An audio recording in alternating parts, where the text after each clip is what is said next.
श्रीवत्सचिह्नमिश्रेभ्यो नम उक्तिमधीमहे यदुक्तयस्त्रयी कण्ठे यान्ति मङ्गलसूत्रताम् श्रीवत्सचिह्नमिश्रेभ्यो नम उक्तिमधीमहे यदुक्तयस्त्रयी कण्ठे यान्ति मङ्गलसूत्रताम्. श्रीमते रामानुजाय नमः. श्रीमद्वरवरमुनिये नमः. श्रीशैलेशदयापात्रं धीभक्त्यादिगुणार्णवं यतीन्द्रप्रवणं वन्दे रम्यजामातरं मुनिं लक्ष्मीनाथसमारम्भां नाथयामुनमध्यमाम् अस्मदाचार्यपर्यन्तां वन्दे गुरुपरम्परां यो नित्यमच्युतपदाम्बुजयुग्मरुग्म व्यामोहतस्तैतराणि तृणाय मेने अस्मद्गुरोर्भगवतोऽस्य दयैकसिन्धोः रामानुजस्य चरणौ शरणं प्रपद्ये. मातापिता युवतयस्तनया विभूतिः सर्वं यदेव नियमेन मदन्वयानाम् आद्यस्य नः कुलपतेर्वकुलाभिरामं श्रीमत्तदङ्घ्रियुगलं प्रणमामि मूर्ध्ना. भूतं सरश्च महदाह्वय भट्टनाथ श्रीभक्तिसारकुलशेखरयोगिवाहान् भक्ताङ्घ्रिरेणुपरकालयतीन्द्रमिश्रान् श्रीमत्पराङ्कुशमुनिं प्रणतोऽस्मि नित्यम्. श्रीवत्सचिह्नमिश्रेभ्यो नम उक्तिमधीमहे यदुक्तयस्त्रयी कण्ठे यान्ति मङ्गलसूत्रताम्. ஸ்ரீமத் வேதமார்க்க பிரதிஷ்டாபனாச்சாரிய உபய வேதாந்தாச்சாரியராய் ஸ்ரீமத் பரமஹம்ச பரிவிராஜகாச்சாரியராய் எழுந்தருளியிருக்கும் நம் யதுகிரி யதிராஜ நாராயண ராமானுஜ ஜீயர் சுவாமியினுடைய பரமானுகிரகத்தாலும் எம்ஓபி அறக்கட்டளையாருடைய விசேஷ நியமனத்தாலும் ஸ்தோத்திரதாரா என்னும்படியான இந்த உபன்யாச வரிசையிலே இப்பொழுது வரதராஜஸ்தவம் உபக்கிரமிக்கப்படுகிறது. வரதராஜஸ்தவம் என்பது காஞ்சி தேவப்பெருமாள் விஷயமாக கூரத்தாழ்வான் அனுகிரகித்தருளியிருக்கக்கூடிய அற்புதமான திவ்ய கிரந்தம். கூரத்தாழ்வானுடைய வைபவமோ அப்பிரதிமமானது, தன்னிகரற்றதாக அமைந்திருக்கக்கூடியது. அதனால்தான் திருவரங்கத்தமுதனார் கூரத்தாழ்வானுடைய வைபவத்தை காட்டுகிற போது மொழியைக் கடக்கும் பெரும்புகழான் வஞ்சமுக்குறும்பாம் குழியைக் கடத்தும் நம் கூரத்தாழ்வான் சரண் கூடியபின் பழியைக் கடத்தும் இராமானுசன் புகழ்பாடி அல்லா வழியைக் கடத்தல் எனக்கினியாதும் வருத்தம் அன்னே என்று அற்புதமாக காட்டியிருக்கிறார். அதை அடியற்றியே மணவாள மாமனிகள் வாச்சா மகோச்சர மகாகுண தேசிகாகிரிய கூராதிநாதா என்ன வாக்குக்கு எட்டாததாய் அமைந்திருக்கும்படியான பெரும்புகழை படைத்தவர் கூரத்தாழ்வான்னு காட்டுகிறார். அந்த கூரத்தாழ்வானுடைய வைபவம் தர்சனத்துக்காக தர்சனத்தையே இழந்தவர், விசிஷ்டாத்வைத்த தர்சனத்துக்காக விசிஷ்டாத்வைத்த தர்சன பிரவர்த்தகராய் அமைந்திருக்கக்கூடிய, அதாவது வளர்த்தவராய் அமைந்திருக்கக்கூடிய எம்பெருமானாருக்காகவே தம்முடைய கண்களை இழந்தவராய் அமைந்திருக்கிறார் எம்பெருமானாருடைய ரட்சணத்துக்காக. அப்படிப்பட்ட மகாத்மா அவர் அனுகிரகித்தருளியிருக்கக்கூடிய விசேஷமான கிரந்தமாக அமைந்திருக்கிறது இந்த வரதராஜஸ்தவம்னு காட்டப்பட்டும்படியான விஷயமாக அமைந்திருக்கிறது. எம்பெருமானாருக்கு சோழராஜனாலே உபதிரவம் ஏற்பட்ட அளவிலே கூரத்தாழ்வான் எம்பெருமானார் திருக்கோலம் பூண்டு சந்நியாசாசிரமத்தை கொண்டிருக்கிறார் போலே ஒரு வேஷத்தை பூண்டு ராஜசபையிலே செல்ல எம்பெருமானார் திருவரங்கத்தை விட்டு மேல் நாட்டிலே எழுந்தருளியிருந்தார் என்பது சரித்திரம், சுப்பிரசித்தமான சரித்திரம். இந்த மேல் நாட்டிலே எழுந்தருளியிருந்த போது கூரத்தாழ்வானோ அங்கு இருக்க முடியாமல் சோழராஜனுடைய உபதிரவம் தாங்காமல் அவரும் பெரிய நம்பிகளுமாக திருவரங்கத்தை விட்டு வெளியிலே சென்று பெரிய நம்பிகள் பரமபதித்து விட கூரத்தாழ்வான் திருமாதிருஞ்சோலமலைக்கு எழுந்தருளினார். அப்ப திருமாதிருஞ்சோலமலைக்கு எழுந்தருளுகிற அடைவிலே எம்பெருமானார பிரிந்த பிரிவு, திருவரங்கத்தெம்பெருமான பிரிந்த பிரிவு, அதுவே காரணமாக பல ஸ்தோத்திரங்களை அனுகிரகித்தருளியிருக்கக்கூடிய விசேஷமான அனுபவம். அதிலே ஸ்ரீவைகுண்டநாதன் விஷயமாக ஸ்ரீவைகுண்ட ஸ்தவம் என்னும்படியான அற்புதமான ஸ்தோத்திரத்தை அனுகிரகித்தார். அதற்கடுத்தபடியாக எம்பெருமானுடைய விபவாவதாரங்களை காட்டக்கூடியதாக, ராமனாகவும் கண்ணனாகவும் அவன் அவதரித்த விஷயங்களை காட்டக்கூடியதாய் அமைந்திருக்கக்கூடிய விலட்சணமான அதிமானுஷஸ்தவம் என்கிற ஸ்தோத்திரத்தையும் அனுக்கிரகித்தார். அதற்கடுத்தபடியாக தாம் எழுந்தருளி இருந்தாரே திருமாலிருஞ்சோல மலை, அந்த மலையிலே எழுந்தருளி இருக்கக்கூடிய எம்பெருமான் சுந்தரபாகுன்னு சொல்லப்படுகிறான். ஆண்டாள் நாச்சியார் சிந்துரச் செம்பொடி போல் திருமாலிரும் சோலையெங்கும் இந்திர கோபங்களே எழுந்தும் பறந்திட்டனவால் மந்தரம் நாட்டியன்னு மதுரக்கொழும் சாறு கொண்ட சுந்தரத்தோளுடையான் சுழலையில் நின்று இதுங்கொலோன்னு காட்டுகிறாள். அப்படி சுந்தரத்தோளுடையான் அவன்தான் சுந்தரபாகு. அந்த சுந்தரபாகுவான எம்பெருமான் விஷயமாக அற்புதமான ஒரு ஸ்தோத்திரத்தை அனுக்கிரகித்தருளினார். இதனிடையிலே எம்பெருமானார் திருநாராயணபுரத்திலே எழுந்தருளியிருந்த போது அவருக்கு தெரியும்படியான அற்புதமான விஷயமாக காட்டப்பட்டிருக்கிறது. கூரத்தாழ்வானுக்கு இப்படியெல்லாம் ஆகியிருக்கிறது. சோழராஜனுடைய உபதிரவத்தினாலே பெரிய நம்பிகள் தாம் திருநாட்டுக்கு எழுந்தருளினார், கூரத்தாழ்வான் தாம் திருமாலிருஞ்சோலமலை எழுந்தருளினார் என்கிற விஷயத்தை ஒரு ஸ்ரீ வைஷ்ணவர் மூலமாக தெரிந்து கொள்ளுகிறார். பற்பல ஆண்டுகள் கழிந்தன. அதற்கு பிறகு மாறொன்னில்லா மாருதிச்சிறியாண்டான் என்கிற ஒரு மகாத்மா அவர் மூலமாக எம்பெருமானாருக்கு விஷயமட்டிற்று. அவன் அந்த சோழராஜன் யார் கூரத்தாழ்வானுடைய கண் போவதற்கு காரணமாய் இருந்தானோ, பெரிய நம்பிகளுடைய பிராண வியோகத்துக்கு காரணமாய் இருந்தானோ, எம்பெருமானார் திருவரங்க வாசத்தை இழப்பதற்கு காரணமாய் இருந்தானோ, அவன் புழுவன் புழுத்து மாண்டான்னு சொல்லும்படியான விஷயமாக அமைந்திருக்கக்கூடியது. அவனுடைய காலம் முடிந்து விட்டது என்று தெரிந்ததும் உடனே எம்பெருமானார் அந்த திருநாராயணபுரத்திலே எழுந்தருளியிருந்தவர் அங்கிருந்து திருநாராயண எம்பெருமானுக்கு என்னென்னவெல்லாம் செய்யப்பட வேண்டும் என்பதை அங்கிருந்த ஸ்ரீ வைஷ்ணவர்களுக்கு நியமித்துவிட்டு புறப்பட்டு திருவரங்கத்துக்கு எழுந்தருளினார். அங்கு ஆழ்வான பார்க்கிறார், ஆழ்வான கட்டாட்சிக்கிறார், ஆழ்வான சேவிக்கிறார். இருவரும் ஒருவரை ஒருவர் உணர்ச்சி ததும்ப தாங்கள் தங்களுக்குள்ளே வார்த்தை ஆடிக்கொள்ளும்படியான விஷயம்.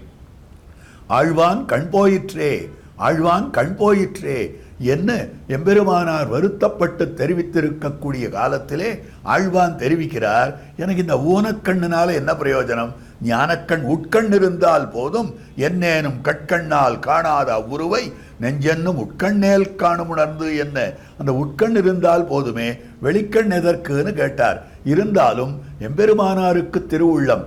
ஆழ்வான் பழையபடியாக கண் பெற்று எல்லா காரியங்களையும் நிறைவேற்ற வேண்டும் என்ன அவருக்கு திருவுள்ளமாய் அமைந்திருக்கிறபடியாலே காஞ்சியிலே எழுந்தருள் இருக்கக்கூடிய எம்பெருமான் தேவப்பெருமாள். அவருக்கு திருநாமமோ வரதன்னு திருநாமம். வரம் ததாதீதி வரதா. வரத்தை ஆர் கொடுக்கிறாரோ அவர் வரதன், இல்ல வரங்களை ஆர் கொடுக்கிறாரோ அவர் வரதன்னு சொல்லணும். ஏன்னு கேட்டால் போகாபவர்கயோரேகம் வாஞ்சத்யோ தததேத்வயம் ஸ்ரீமத் வரதராஜாய மகோதாராய மங்களம். ஆக போகம் அபவர்க்கம் இரண்டிலே எந்த ஒன்றை கேட்டாலும் கூட இரண்டையும் கொடுக்கக்கூடியவராய் அமைந்திருக்கக்கூடியவர் காஞ்சி தேவப்பெருமாள். அதனால்தான் அவருக்கு நிரூபகமே வரதன்னு பேரு. ஆக கையிலே ஹஸ்தமுத்திரையை காண்பித்துக் கொண்டிருக்கிற போது அவன் அபயமுத்திரையை காண்பித்துக் கொண்டிருந்தாலும் கூட அவனுக்கு திருநாமம் வரதன்னே பிரசித்தியாயிருக்கு. ஒரு கவி கேட்டார், நீ அபயமுத்திரை தானே காண்பித்துக் கொண்டிருக்கிறாய், உன்னை அபயமளிப்பவன் சொல்றதை விட்டுட்டு வரங்களை கொடுக்கிறவன் சொல்லுகிறார்களே, வரத முத்திரையை காண்பிக்கவில்லையே, எப்படி உன்னை வரதன்னு சொல்லுகிறார்கள் அப்படின்னு கேட்டார். நீ வரதன்னே லோகத்துல பிரசித்தமாயிருக்கிறாய், உன்னுடைய முத்திரையை பார்த்து உனக்கு யாரும் பேர் வைக்க போறதில்ல என்று காட்டி இருக்கக்கூடிய விஷயம். ஆகவே அபயஹஸ்தத்துடன் எம்பெருமான் கூடியிருந்தாலும் வரங்கள் ஆறார் என்னென்ன வேண்டுகிறார்களோ அவர்கள் வேண்டுமவர்க்கு வேண்டுமவற்றையெல்லாம் கொடுக்கக்கூடியவனாய் அமைந்திருக்கக்கூடியவன். பிணியொழித்து அமரர் பெருவிசும்பருளும் பேரருளாளன். ஆக சம்சார பிணியை ஒழிக்கக்கூடியவர், அமரர் பெருவிசும்பை அளிக்கக்கூடியவர், அவர்தான் பேரருளாளன்னு திருநாமம். பெருத்த அருள் படைத்தவராக அமைந்திருக்கிறார். ஆழ்வாரும் கூட அருளாத நீரருளி அவராவி தோராமுன் அருளாழி புட்கடவீர் அவர் வீதி ஒரு நாள் என்ன அருளாழி அம்மானை கண்டக்கால் இது சொல்லி என்ன தேவப்பெருமாள் விஷயமாக அற்புதமான அனுபவம் என்று பெரியவர்கள் காட்டும்படியான விஷயம்.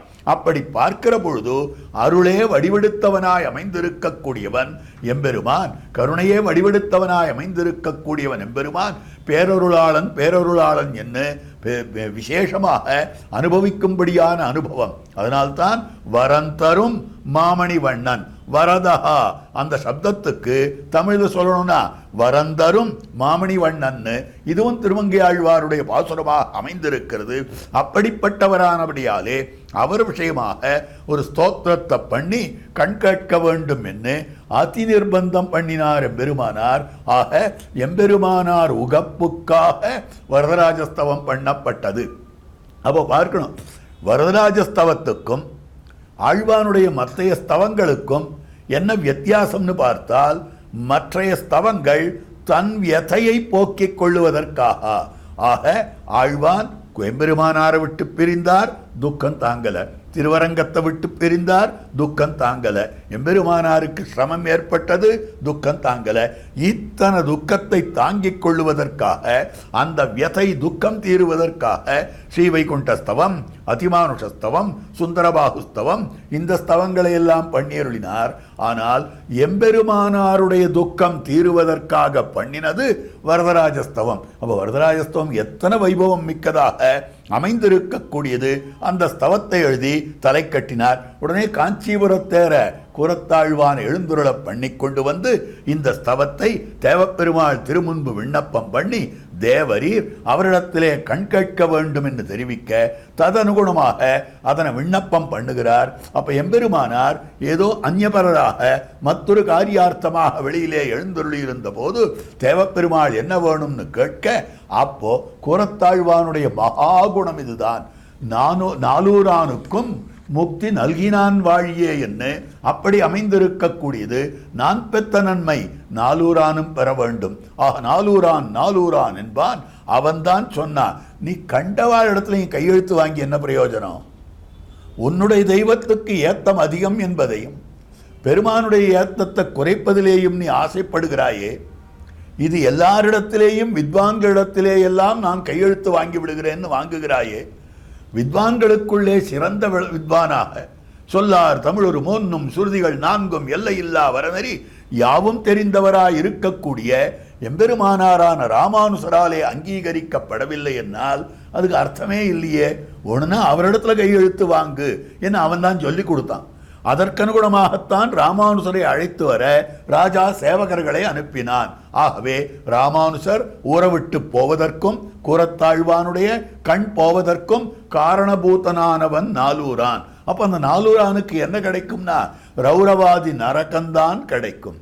என்ன உத்தமாச்சாரியரான ராமானுசருக்கே இவ்வளவு அபச்சாரப்பட்டிருக்கிறான், அவரிடத்துல ஆழ்வானிடத்தில் அபச்சாரப்பட்டிருக்கிறான். இப்படிப்பட்டவனாய் அமைந்திருக்கிறபடியாலே அவனுக்கு என்ன கிடைக்க போறது? நரகந்தானே கிடைக்கும். இது கூரத்தாழ்வானுடைய திருவுள்ளத்துல எப்பவும் வியதை இருந்து கொண்டிருந்தது, துக்கம் இருந்து கொண்டிருந்தது. அந்த துன்பத்துக்கு அனுகுணமாக ஒரு சேத்தனன் இப்படி அழிஞ்சு போறானே என்று தோத்தித்து நேர பெருமாளிடத்துல பிரார்த்திக்கிறார். தேவப்பெருமாளிடத்திலே பிரார்த்திக்கும்படியான விஷயம், நான் பெற்ற பேரு நாலூரானும் பெற வேண்டும். நான் பெற்றிருக்கக்கூடிய இந்த பேற்றினை நாலூரான் பெற வேண்டும். தேவரீர் அடியனுக்கு என்னென்ன அனுகிரகம் பண்ணுகிறீரோ அந்த அனுகிரகத்தை நாலூரானுக்கும் பெரும்படியாக பண்ண வேண்டும் என்று தெரிவிக்க பேரருளாள பெருமாளும் அப்படியே என்ன அனுகிரகித்தருளினார். அந்த கிரமத்திலேயே நான் பண்ணிவிடுகிறேன் என்று தெரிவித்தார். அப்படி அமைந்திருக்கிற போது ஆழ்வான் திருவுள்ளத்தாலே தாம் தம்முடைய திருக்கண்களை தேவப்பெருமானிடத்திலே வேண்டிக் கொள்ளவில்லை. அப்படி இருக்கிற பொழுது ஆழ்வான் மீது எம்பெருமானாருக்கு அவ்வளவு கோபம். இதை தெரிந்து கொண்ட எம்பெருமானார் இப்படி பண்ணிட்டாரே ஆழ்வான் என்று மிகவும் வெறுத்திருந்திருக்கும்படியான என்னுடைய ஆசையை அவர் நிறைவேற்றவே இல்லையே அப்படின்னு வெறுத்திருந்தார். நீர் சுதந்திராகிவிட்டீர், நீ சுதந்திரராய் என்னுடைய நினைவை தலை கட்டாதே என்னை வஞ்சித்து இப்படி பண்ணிவிட்டீரே அப்படின்னு சொல்லி வெறுத்திருந்தார். அந்த சமயத்தில் பேரருளாள பெருமாள் தெரிவிக்கும்படியான வார்த்தை, ராமானுசரே ஆழ்வான் உம்மையும் என்னையும் காணும் போது கண் பெற்று திகழ்வர். அர்த்தம் என்ன? ஆழ்வானுடைய கண் மற்றைய விஷயங்கள் லௌகிக விஷயங்களை பார்ப்பதற்கு வேணுமென்னால் அது வேலை செய்யாதே ஒழிய தேவரீரை சேவிக்கிற போதும் அடியேன சேவிக்கிற போதும் தேவபெருமாள் சொல்றார் என்ன சேவிக்கிற போதும் நம்மை காண்கிற போதும் அதே போல எம்பெருமானாரை காண்கிற போதும் அந்த கண்கள் நன்றாக தெரியும் என்று சொல்லும்படியான கண்ணாலே காணக்கடவரவர் அப்படின்னு வரங்கொடுத்திருக்கக்கூடிய விஷயம். அதனால எம்பெருமானார் சந்தோஷப்பட்டார்னு சொல்லும்படியானது. இது 100 ஸ்லோகங்கள் கொண்டதாக 102 ஸ்லோகங்கள் கொண்டதாக அமைந்திருக்கக்கூடியது. ஒரு 10 பாட்டும் ஒரு விருத்தத்திலே அமைந்திருக்கக்கூடியதாக அமைந்திருக்கிறது. ஸ்ரீ வேதாந்த தேசிகன் அனுகிரகித்தருள் இருக்கக்கூடிய தயாசதகமும் இந்த கிரமத்தை அவலம்பித்துத்தான் சுவாமி காட்டியிருக்கிறார்னு சொல்லும்படியான விஷயம். அப்படி அமைந்திருக்கக்கூடிய விலட்சணமான கிரந்தம் அமைந்திருக்கிறது. நம்முடைய ஆழ்வார்களோ ஆச்சாரியர்களோ என்னென்ன அர்த்தங்களை காட்டுவார்கள். காஞ்சிபுரம் சுவாமி ஆச்சரியமாக இதனை விவரித்து காட்டி கொடுத்திருக்கிறார். தம்முடைய அற்புதமான வியாக்கியானத்திலே காட்டியிருக்கக்கூடிய விஷயம்.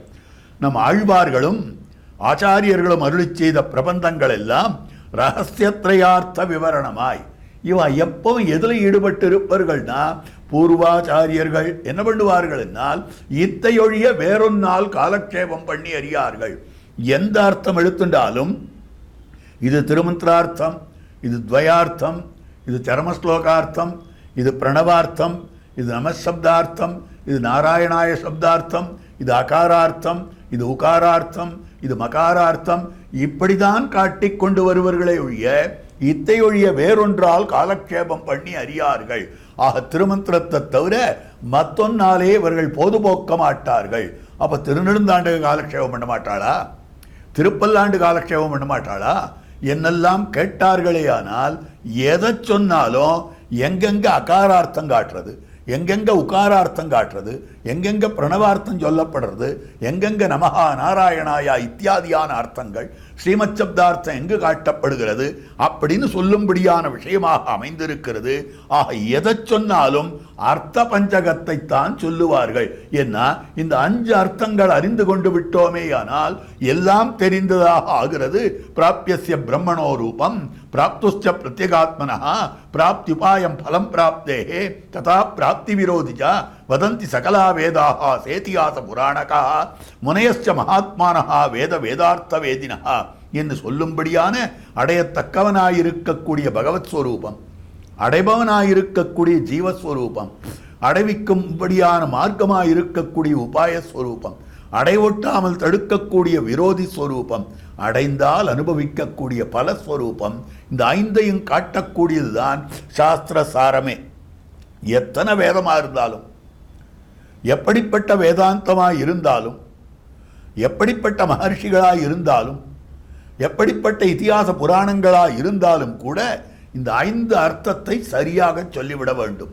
எந்த சம்பிரதாயமானது இந்த 5 அர்த்தங்களிலே ஒரு விதமான பழுதுமில்லாமல் சொல்லிவிடுகின்றதோ அது வசந்தது. அப்ப விசிஷ்டாத்வைத ஸ்ரீ வைஷ்ணவ சம்பிரதாயத்திலே இந்த 5 அர்த்தத்தை அத்தனை தெளிவாக காட்டி கொடுத்திருக்கிறார்கள். விலட்சணமான வேதாந்த சம்பிரதாயம்னு காட்டப்பட்டிருக்கிறது.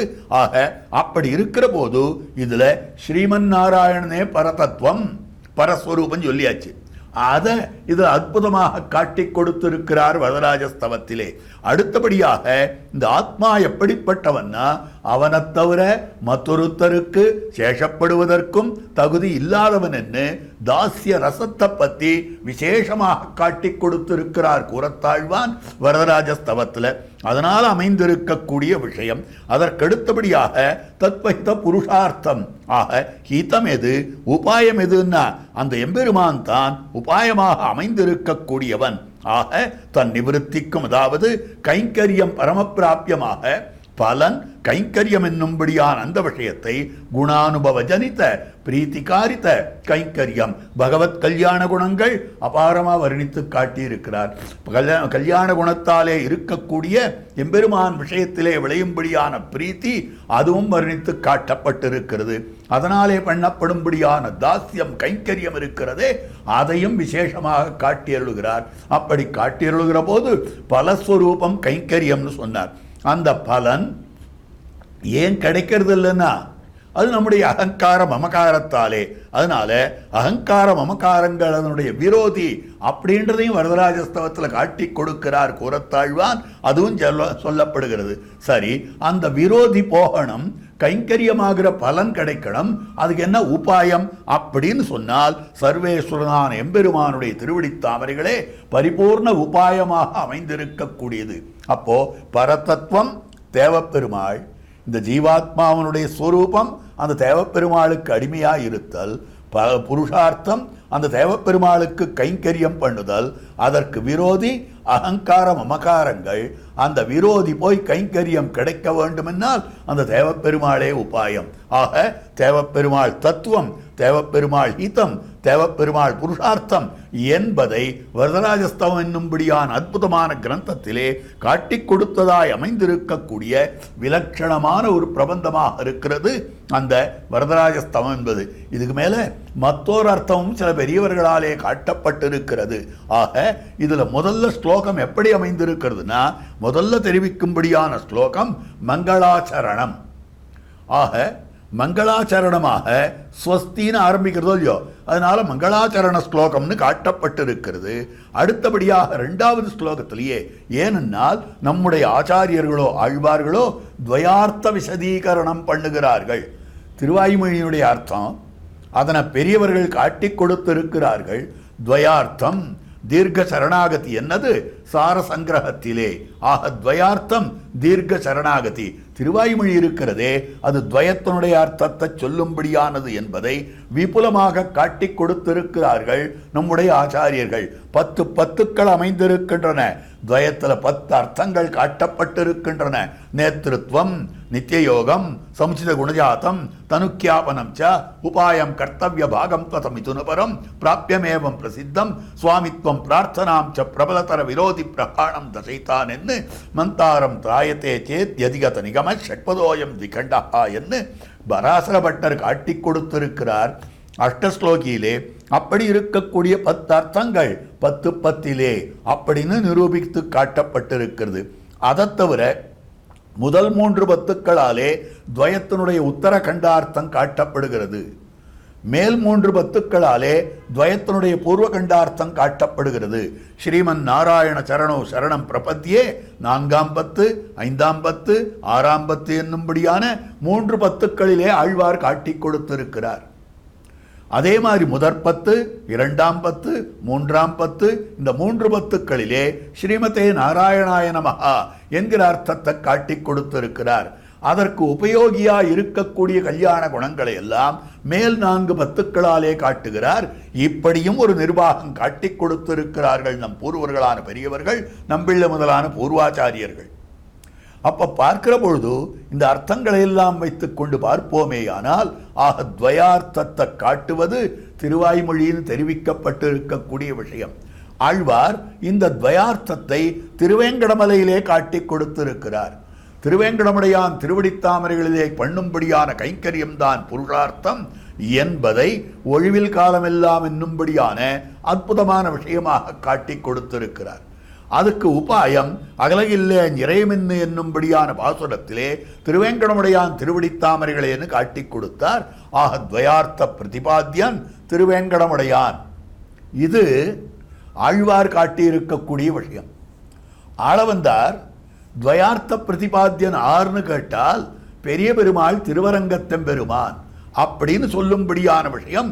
ஸ்தோஷ்யாமின குலதனம் குலதெய்வதம் தத் பாதாரவிந்தம் அரவிந்த விலோச்சனஸ்யா என்று காட்டக்கூடிய அந்த ஸ்லோகத்திலே குலதனமாக குலதெய்வமாக சொல்லப்பட்டவராய் அமைந்திருக்கக்கூடிய பெரிய பெருமாள் விஷயமாகவே சரணாகதியை பண்ணி கைங்கரியத்தை பிரார்த்தித்திருக்கிறபடியாலே அதற்கனுகுணமாக துவய பிரதிபாத்தியன் துவயார்த்தமாக அமைந்திருக்கக்கூடியவர் பெரிய பெருமாள் திருவரங்கத்தெம்பெருமான்னு காட்டினார் ஆளவந்தார். ஆழ்வான் காட்டுகிறார் துவயார்த்த பிரதிபாத்தியன் யார் தெரியுமா? சாட்சாத் தேவ பெருமாள் பெருந்தேவி நாயகனாய் அமைந்திருக்கக்கூடிய மகாதேவி நாயகனாய் அமைந்திருக்கக்கூடிய தேவப்பெருமாள் அப்படிப்பட்டவர் தான் துவயார்த்த பிரதிபாத்தியராக அமைந்திருக்கிறார் என்பதை அதி விபுலமாக காட்டிக் கொடுத்திருக்கக்கூடிய விலக்கணமான திவ்ய கிரந்தம் தான் இந்த வரதராஜஸ்தவம் என்னும்படியான அற்புதமான கிரந்தம்னு தெரிவிக்கப்பட்டிருக்கிறது. அப்படி பார்க்கிற பொழுது முதல் ஸ்லோகம் மங்களாச்சரண ஸ்லோகமாக அமைந்திருக்கிறது. அதற்கடுத்தபடியாக ஸ்ரீநிதிம் நிதிம் அபாரமர்த்தினாம் அர்த்திதார்த்த பரிதான தீட்சிதம் சர்வபூத சூரதம் தயாநிதிம் தேவராஜ மதிராஜமாஸ்ரயே என்பதிலே பிராட்டியினுடைய சம்பந்தத்தை சொல்லி காட்டியிருக்கிறபடியாலே ததனுகுணமாக இது ஸ்ரீமத் சப்தார்த்தமாக காட்டப்பட்டிருக்கிறது. அதற்கடுத்தபடியாக ஹஸ்திகிரியனுடைய வைபவத்தை காட்டிக்கொண்டு வருகிறார். 3வது ஸ்லோகம் தொடங்கி 10வது ஸ்லோக பரியந்தமாக அமைந்திருக்கக்கூடியது. இந்த ஸ்லோகங்களிலே காட்டியிருக்கக்கூடிய விஷயம் என்னவென்றால், ஆக எம்பெருமான் ஒரு பொருளுக்கு உள்ளேயும் இருக்கிறான். இது நாராயண சப்தார்த்தம் பகுவிரீஹி சமாசம்னு காட்டுவர்கள். ஆக நாரங்களெல்லாம் எவனுக்கு இருப்பிடமாக இருக்கின்றனவோ அவன் நாராயணன் காட்டப்படுகிறது. ததனுகுணமாக ஹஸ்திகிரி மலையிலே தேவப்பெருமாள் தாமெழுந்தருளி இருக்கிறபடியாலே ததனுகுணமாக தெரிவிக்கக்கூடிய வார்த்தையாக அமைந்திருக்கிறது நாரசப்தம். நாரம் என்கிற சொல்லுக்கு எதை அர்த்தமாக சொல்ல வேண்டும் என்றால் ஹஸ்திகிரி மாமலை திருவத்தி மாமலைதான் நாரசப்தத்துக்கு அர்த்தம்னு காட்டப்பட்டிருக்கிறது. அப்படிப்பட்ட நாரசப்தார்த்தமாக தேவப்பெருமாள் அந்த ஹஸ்திகிரி மலை எழுந்தருளி இருக்கிறது. அதற்கு அயனம் அதை ஆசிரித்திருக்கிறார், அதிலே எழுந்தருளி இருக்கிறார் தேவப்பெருமாள். அப்படின்றதுனால நாராயண சப்தத்துக்கு நாரசப்தம் சொல்லப்பட்டது. அதுக்கு மேற்கொண்டு ஒரு பகுதியாக பார்ப்போமே ஆனால் ஒரு அர்த்தமும் காட்டப்பட்டிருக்கக்கூடியது. ஆகவே ஸ்ரீமன் நாராயண சரணௌ சரணம் பிரபத்யே ஸ்ரீமதே நாராயணாய நமஹா என்ன இத்தனையும் காட்டிக் கொடுத்திருக்கிறார் என்ன பெரியவர்கள் காட்டியிருக்கிறார்கள். ஆக திருமந்திரார்த்த விவரணமும் வரதராஜஸ்தவன்தான், துவயார்த்த விவரணமும் வரதராஜஸ்தவன்தான், அர்த்தபஞ்சக விவரணமும் வரதராஜஸ்தவம்தான். ஆக ரகசியத்ரய விவரணமாக வரதராஜஸ்தவத்திலே கூறத்தாழ்வான் அற்புதமான அர்த்த விசேஷங்களை எல்லாம் காட்டிக் கொடுத்திருக்கிறார்.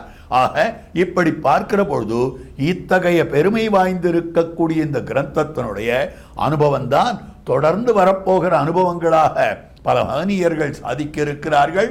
அதுல முதல் 5 ஸ்லோகங்களுடைய அர்த்தத்தை இப்போ நாம ஒருவாறாக அவகாசானுகுணமாக அனுபவிக்கலாம்னு ஆரம்பிக்கிறேன். ஆழ்வானுடைய விலட்சணமான தனியன் ஸ்ரீவத்ஸ சின்ன மிஸ்ரேபியா நமௌக்தி மதீமஹே எதுக்தய ஸ்திரயீ கண்டே யாந்தி மங்கள சூத்திரதாம். வேதத்துக்கு மங்கள சூத்திரம் போலே அமைந்திருக்கக்கூடியது குரத்தாழ்வானுடைய ஸ்ரீசூக்திகள். அந்த குரத்தாழ்வானை எப்பொழுதும் நாம் வணங்க வேண்டும் அப்படின்னு சொல்லும்படியான விஷயம். வேதத்துக்கு மங்களசூத்திரம் போலே அமைந்திருக்கிறதுனா வேதநாயகன் இன்னான்னு காட்டக்கூடிய விஷயம். பதி சம்பந்த சூச்சகமான மங்களசூத்திரம்னு காட்டுகிறார்கள் நம்முடைய பூர்வர்களான பெரியவர்கள். பதி சம்பந்தத்தை காட்டக்கூடியது.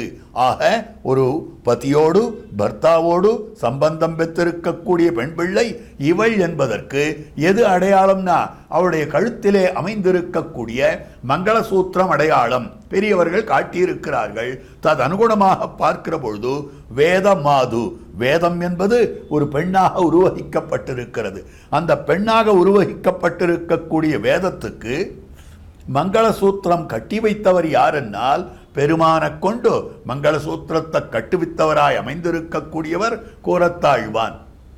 பராசர பட்டருக்கு ஸ்ரீ பராசர பட்டாரியா ஸ்ரீரங்கேச புரோஹிதா ஸ்ரீவத்சாங்க சுதஸ்ரீமான் ஸ்ரேயசே மேஸ்து பூயசே ஸ்ரீரங்கேச புரோஹிதர்னு திருநாமம்.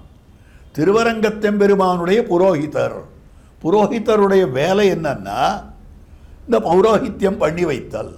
ஒரு புரோஹிதர் இருந்துதான் மணவாளப் பிள்ளையானவன் அந்த மணவாட்டியாய் இருக்கக்கூடிய பெண் பிள்ளையினுடைய கழுத்திலே திருமாங்கல்யம் கட்டுவதற்கு முக்கியமாக கிரியைகளெல்லாம் ஆற்றிக்கொண்டிருக்கிறார். அதே மாதிரி மணவாளப் பிள்ளையாய் அமைந்திருக்கக்கூடிய சாட்சாத் எம்பெருமான் அமைந்திருக்கிறானே, அவன் மணவாட்டியாய் இருக்கக்கூடிய திருமண பெண் பிள்ளையாய் இருக்கக்கூடிய வேதத்தினுடைய கழுத்திலே தாலி கட்டுவிப்பதற்காக கூரத்தாழ்வான் பௌரோஹித்யம் பண்ணினார். அந்த புரோகிதருடைய குமாரராக பராசர பட்டர் இருந்தபடியாலே அவர் திருவரங்கத்தெம்பெருமானுடைய புரோகிதனாக ஆனார். அப்படி பார்க்கிற பொழுது வேத மாதுவிற்கு திருமாங்கல்யம் கட்டுவித்தவராக அமைந்திருக்கக்கூடியவர். ஒரு பெண் பிள்ளைக்கு பல பேர் அந்த பெண் பிள்ளையை பெண் பார்க்கிறார்கள், நாம கல்யாணம் பண்ணிக்கலாமான்னு. அப்ப அந்த பெண் பிள்ளைக்கு கழுத்துல மங்களசூத்திரம் இல்லாததான காலமாக அமைந்திருக்கிறது. அப்படி பார்க்கிற பொழுது பல பேரையும் இவன் பர்த்தாவாக ஆவானா என்று பார்க்கிறார்கள். அதே மாதிரி வேதமாகிற தத்துவத்தை எல்லாரும் கொண்டு இந்த தெய்வம் வேதத்துக்கு நாயகன், அந்த தெய்வம் வேதத்துக்கு நாயகன், வேதநாயகன் இவன், வேதத்துக்கு தலைவன் இவன், வேதத்துக்கு சுவாமி இவன் என்று அவரவர்கள் தங்கள் தெய்வங்களை சொல்லிக் கொண்டிருந்தார்கள். அதையெல்லாம் தவிர்த்து எம்பெருமானை கொண்டு வேதத்துக்கு தாலி கட்டுவித்தார், வேதத்துக்கு மங்களசூத்திரத்தை கட்டுவித்தார் என்று சொல்லக்கூடிய அற்புதமான விஷயம். அப்ப பார்க்கிற போது பகுநாயகர்கள் இருக்கிறார்கள் என்பதை விடுத்து ஏகநாயகம் ஒருத்தன்தான், அவன்தான் உத்தமனான எம்பெருமான் ஸ்ரீமன் நாராயணன் என்பதை காட்டக்கூடிய விஷயமாக அமைந்திருக்கிறது கூரத்தாழ்வானுடைய ஸ்ரீசூக்திகள். அர்த்தம் என்ன? வேதத்துக்கு தலைவன் எம்பெருமான் தான், வேத பிரதிபாத்தியன் எம்பெருமான் தான், வேதவேத்தியன் எம்பெருமான் தான் என்பதை விலட்சணமாக நிரூபித்து காட்டி கொடுத்திருக்கக்கூடிய ஸ்ரீசூக்திகளை அருத்தினுடையவராய் அமைந்திருக்கக்கூடியவர் கூரத்தாழ்வான் என்று அந்த கூரத்தாழ்வானுடைய விலட்சணமான தனியன் ஸ்ரீவத்சஜின்ன மிஸ்ரேபியா நம உக்தி மதீமஹே எதுக்தயஸ்திரையீ கண்டே யாந்தி மங்கள சூத்திரதாம் என்று காட்டியிருக்கக்கூடிய அழகான ஸ்லோகமாக அமைந்திருக்கக்கூடியது. இப்படிப்பட்ட வைபவம் படைத்தவரான கூரத்தாழ்வான் அனுகிரகித்தருளி இருக்கக்கூடிய விலட்சண கிரந்தமாக இருக்கக்கூடிய வரதராஜஸ்தவத்தினுடைய முதல் ஸ்லோகம் ஸ்வஸ்தி ஹஸ்திகிரி. இது மங்களாச்சரண ஸ்லோகம்னு விண்ணப்பம் பண்ணினேன். ஸ்வஸ்தி ஹஸ்திகிரி மஸ்தசேகரா சந்தனோத்துமயி சந்ததம் ஹரிஹி நிசமாபியதிகம் அபியதத்தியம் தேவம் ஔபனிஷதி சரஸ்வதி. ஆக ஔபனிஷதி உபனிஷத்துக்களிலே அமைந்திருக்கக்கூடியதான சரஸ்வதி, சரஸ்வதினா வாக்குன்னு அர்த்தம்.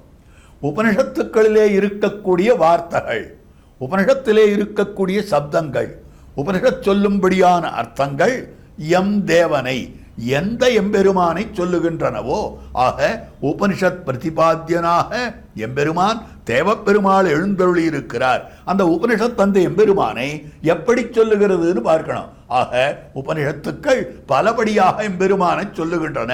யதோவா இமானி பூதானி ஜாயந்தே ஏன ஜாத்தானி ஜீவந்தி எத் பிரயந்தி அபிசம்மிசந்தி. எதனிடமிருந்து இவையெல்லாம் உண்டாயினவோ, எதனாலே இவையெல்லாம் ரட்சிக்கப்படுகின்றனவோ, எதனிடத்திலே இவையெல்லாம் லயமடைகின்றனவோ அப்படிப்பட்ட தத்துவம் பரபிரம்மம் தத் விஜிக்ஞாசஸ்வா தத் பிரம்மேதி. இது உபனிஷத் சொல்லும்படியான வார்த்தையாக அமைந்திருக்கிறது. பிரம்ம லட்சணம் பலபடியாக உபனிஷத்துக்கள் காட்டிக் கொடுத்து கொண்டிருக்கின்றன. அப்படி இருக்கிற போது எத்தனை லட்சணத்தை வைத்துக் கொண்டு பார்த்தாலும் கடைசியில் தேரும்படியான அர்த்தம் ஆழ்வார் சாதித்ததாய் அமைந்திருக்கக்கூடிய ஒத்தார் மிக்காரை இலையாய மாமாயா. எம்பெருமான் இருக்கிறானே, அவனுக்கு ஒத்தவர்களும் கிடையாது, அவனுக்கு மிக்கவர்களும் கிடையாது. எம்பெருமானுக்கு சமானமானவர்கள் ஏதாவது ஒரு தத்துவம் உண்டானா கிடையாது. எம்பெருமானை விட மேம்பட்ட தத்துவம் ஏதாவது உண்டானா அதுவும் கிடையாது என்று சொல்லும்படியான விஷயமாக அமைந்திருக்கிறது. ஆழ்வார் காட்டுகிறார், மனநக மலமர மலர்மிசை எழுதரும் மனனுணர் வளவிலன் பொறியுணர் வவையிலன் இனனுணர் முழுநலம் எதிர்நிகழ் கழிவினும் இனநிலன் எனனுயிர் மிகுநரை இலனே. அந்த எம்பெருமான் எப்படிப்பட்டவன்னா அச்சித் விலட்சணனாய் இருக்கிறான், சித் விலட்சணனாய் இருக்கிறான். அச்சித்தை விட வேறுபட்டவனாக தான் அமைந்திருக்கிறான். அச்சித்தெல்லாம் நேர நம்முடைய பிரத்யட்சத்துக்கு இலக்காகும்படியாக அமைந்திருக்கிறது. ஞானத்துக்கு இருப்பிடம் அல்லாததாக அமைந்திருக்கக்கூடியது. அதை விட மேம்பட்டவனாக எம்பெருமான் தான் எழுந்தருளியிருக்கிறான். அதுபோல இல்லை. அடுத்தபடியாக சித் விலட்சணன். சித்துக்கள் எல்லாம் எப்படிப்பட்டவைனா பராதீனமாய் அமைந்திருக்கின்றன, அவன் சுவாதீனமாய் அமைந்திருக்கிறான். மற்றையோருக்கு வசப்பட்டவை சேதனங்கள், ஆனால் ஆருக்கும் வசப்படாதவனாக அமைந்திருக்கிறான். அதனால சித்துக்கும் அச்சித்துக்கும் வேறுபட்டவனாக இருக்கிறான். வேதாந்தம் காட்டுகிறது சத்தியம், ஞானம், அனந்தம், பிரம்மா என்று சொல்லும்படியான விஷயம். ஆக சத்தியமாயிருக்கக்கூடியது, ஞானமாயிருக்கக்கூடியது, அனந்தமாயிருக்கக்கூடியது. ஆக எந்த விதமான பரிச்சேதமும் அளவுபாடும் அந்த பிரம்மத்துக்கு கிடையாதுன்னு காட்டப்பட்டிருக்கிறது. ஆக பிரம்மமானது காலத்தாலே அளவுபட்டதான்னா கிடையாது. இந்த காலத்தில் பிரம்மம் இருந்தது, இந்த காலத்தில் இல்லை, ஆறுன்னு சொல்ல முடியாது. எல்லா காலத்திலேயும் இருக்கக்கூடியது அப்படின்னு சொல்றது. அதே மாதிரியாக இந்த இடத்திலே பிரம்மம் இருக்கிறது, இந்த இடத்திலே பிரம்மம் இல்லை சொல்ல முடியாது. எல்லா இடத்திலேயும் பிரம்மம் இருக்கிறது. அதற்கு மேற்பட எல்லா வஸ்துக்களையும் தனக்கு பிரகாரமாக கொண்டு தான் பிரகாரியாய் இருக்கிறபடியாலே அந்த பிரம்மத்தை வஸ்துவாலே அளவிட்டு அறிய முடியுமானா அதாலே அளவிட்டு அறிய முடியாது. கால பரிச்சேத, தேச பரிச்சேத, வஸ்து பரிச்சேத ரஹிதம் பிரம்மம். ஆனால் அச்சேதனங்கள் எல்லாம் கால பரிச்சேதத்தோடு கூடியிருக்கின்றன, சேத்தனங்கள் எல்லாம் தேச பரிச்சேதத்தோடு கூடியிருக்கின்றன. அப்படி பார்க்கிற பொழுது அச்சேதனங்களை காட்டிலும் வேறுபட்டிருக்கக்கூடியவன் எம்பெருமான், சேதனங்களை காட்டிலும் வேறுபட்டிருக்கக்கூடியவன் எம்பெருமான். இவற்றை காட்டிலும் வேறுபட்டு மாறுபட்டு வேறுபட்டிருக்கிறான் விலக்ஷணன். மிகச்சிறப்பாக உடையவனாக அந்த எம்பெருமான் தானமைந்திருக்கிறான் என்று மாறுபட்டு வேறுபட்டு வேறுபட்டு இருக்கக்கூடிய விலக்கண தத்துவமாக அந்த பிரம்மம் என்னும்படியான தத்துவம் இருக்கிறது.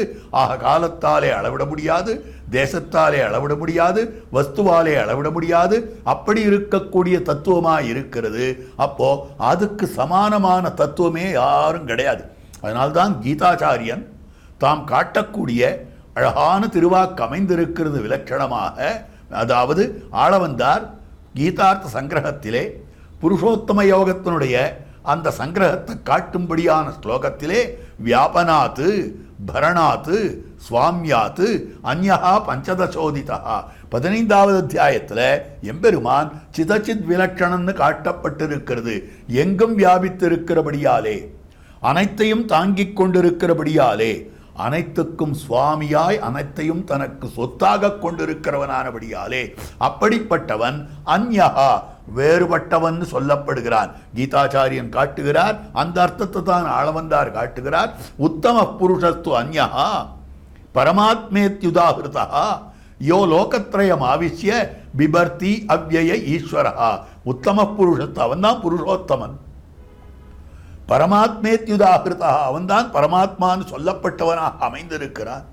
யஹா லோகத்ரயம் ஆவிஷ்யா அவன்தான் மூலகத்திலே இருக்கக்கூடிய அத்தனை பொருள்களுக்குள்ளேயும் புகுந்திருக்கிறான்.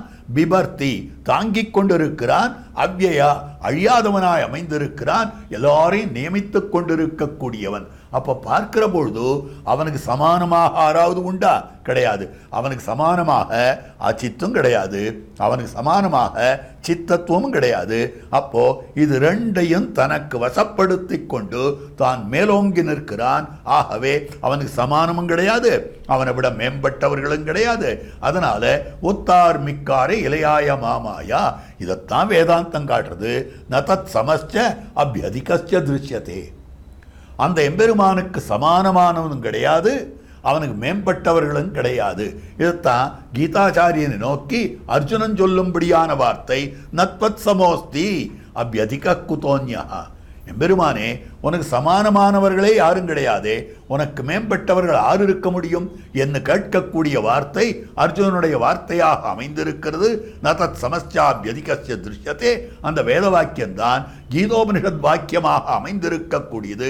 நதத் சமஸ்யா அபியதிகஸ்ய திருஷ்யத்தே என்று சொல்ற வார்த்தையை நத்வத் சமோஸ்தி அபியதிகோ குதோன்யான்னு காட்டுகிறார். இதைத்தான் ஒத்தார் மிக்காரை இலையாய மாமாயா ஈடும் எடுப்புமிலீசன் இத்தியாதியான திருவாக்குகளாலே ஆழ்வார் தாமும் காட்டுகிறார். அந்த அர்த்தத்தை தான் தெரிவிக்கக்கூடியது உபனிஷத்து. எப்படி சொல்லி தெரியுமா? இந்த தேவப்பெருமாளைத்தான், அத்திகிரி மலையிலே எழுந்தருளி இருக்கக்கூடிய தேவப்பெருமாளைத்தான் அற்புதமாக காட்டியிருக்கக்கூடியது. நிசமாபியதிகம் அபியதத்தா. ஆக இந்த எம்பெருமானத்தான் நிசம அபியதிகம் அபியதத்தா. அவனுக்கு சமானமானவர்களும் கிடையாது, அவனுக்கு மேம்பட்டவர்களும் கிடையாது அப்படின்னு சொல்லும்படியான விஷயம். அவர் ஆறுன்னு கேட்டாக்கா அஸ்தி மஸ்தசேகரா. ஹஸ்திகிரி, ஹஸ்தின்னு சொன்னால் யானைன்னு அர்த்தம். யானைன்றது ஏகதேச கிரகணம், யானை மலை, அதாவது ஹஸ்திகிரி அப்படின்னு சொல்லும்படியான விஷயத்திலே ஹஸ்தின்ற வார்த்தையை மாத்திரம் எடுத்துட்டு நாம் ஐக்கதேசே நாம கிரகணம் அப்படின்னு சொல்லும்படியான விஷயமாக அமைந்திருக்கிறது. அந்த ஹஸ்திகிரியினுடைய சிகரத்துக்கு ஆபரணமாக அந்த எம்பெருமான் தான் அமைந்திருக்கிறான். ஆக ஹஸ்திகிரி இருக்கிறது, அந்த ஹஸ்திகிரியான மலையே எதனால பிரகாசம் அடைகிறதுன்னா தேவப்பெருமாள் எழுந்தருள் இருக்கும்படியான அந்த இருப்பினாலே பிரகாசத்தை உடைத்தாய் இருக்கிறது. அந்த அத்திமாமலைக்கே அந்த எம்பெருமான் திருவாபரணத்தை போலே விலட்சணமாக அமைந்திருக்கிறான். அப்படிப்பட்ட அந்த எம்பெருமானுக்கு ஹரின்னு திருநாமம். ஆக பிரணதார்த்தி ஹரனாய் அமைந்திருக்கக்கூடிய தேவப்பெருமாள் வரதம் திரதாத்ரீஷம் ஸ்ரீநிதிம் கருணாநிதிம் சரண்யம் சரணம் யாமி பிரணதார்த்தி ஹரம் ஹரிம் அப்படின்னு புராண ஸ்லோகம் காட்டப்பட்டிருக்கிறது. வரதம் விரதாத்ரீஷம் ஸ்ரீநிதிம் கருணாநிதிம், அந்த எம்பெருமானுக்கு வரதன்னு திருநாமம், விரதாத்ரீஷன்னு திருநாமம், ஹஸ்திகிரி மலையிலே எழுந்தருளி இருக்கிறவன் என்ன, ஸ்ரீநிதின்னு திருநாமம், பெருந்தேவி நாயகனாய் இருக்கிறான் என்பதற்காக. ஆஹா, வரதம் துரதாதீஷம் ஸ்ரீநிதிம் கருணாநிதிம், பேரொருளாளன் என்று திருநாமமாக அமைந்திருக்கக்கூடியது. சரண்யம் சரணம் யாமி பிரணதார்த்தி ஹரம், அடியவர்களுடைய ஆர்த்தியை போக்கக்கூடியவன். அதனால்தான் பிணியொழி தமரர் பெரு சும்பருளும் பேரொருளாளனாக அமைந்திருக்கக்கூடியவன். ஹரிம், ஆக பிரணதர்களுடைய ஆர்த்தியை போக்கக்கூடியவன் ஹரின்ற சப்தமாக அமைந்திருக்கிறான். ஆக ஆறார் வருகிறார்களோ அத்தனை பேரையும் அழைத்து வாழ்விக்க கூடியவனாக ஆகூய ரட்சக ஹரியாக அந்த எம்பெருமான் தான் எழுந்தருளி இருக்கிறான். ஹரிம்னு சொல்லும்படியான விஷயமாக அமைந்திருக்கக்கூடியது. ஆகவே அப்படிப்பட்ட எம்பெருமான் இருக்கிறானே, அந்த எம்பெருமான் என் மீது எப்பொழுதும் நன்மையை செய்யட்டும். ஸ்வஸ்தி அஸ்து. ஆக தேவப்பெருமாள் விஷயமாக ஸ்வஸ்தி என்ற சப்தத்தை இட்டு ஆரம்பிக்கிறார். சாமான்யமாக ஒரு கிரந்தத்தை தொடங்க வேண்டுமென்னால் மங்கள வாசகத்தை இட்டுத்தான் நம் பூர்வர்கள் துவங்குவார்கள். இது பூர்வாச்சாரியாருடைய ஒரு திருவுள்ளம். அதற்கனுகுணமாக பார்க்கிற பொழுதுதான் ஆழ்வார் திருவாய்மொழி தொடங்குகிற போது மங்களானாம் ச மங்களம்னு சொல்லப்படுபவளாய் அமைந்திருக்கக்கூடிய எம்பெருமானுக்கே மங்களத்தை தரக்கூடியவளாய் அமைந்திருக்கக்கூடிய ஸ்ரீ மகாலட்சுமி நாச்சியாருக்கு வாசகமான உகாரத்தை இட்டு உயர்வர உயர்நலம்னு ஆரம்பித்திருக்கிறார். அதே மாதிரி பகவத் சப்தத்தை இட்டு எம்பெருமானார் சரணாகதி கத்தியத்தை ஆரம்பித்திருக்கக்கூடிய விஷயம். அதே மாதிரியாக எம்பெருமானார் தாம் தம்முடைய ஸ்ரீபாஷ்ய உபக்கிரமத்திலே அகில புவன ஜன்மா என்று அகாரமான பகவத் வாசகத்தை இட்டு ஆரம்பித்தார்.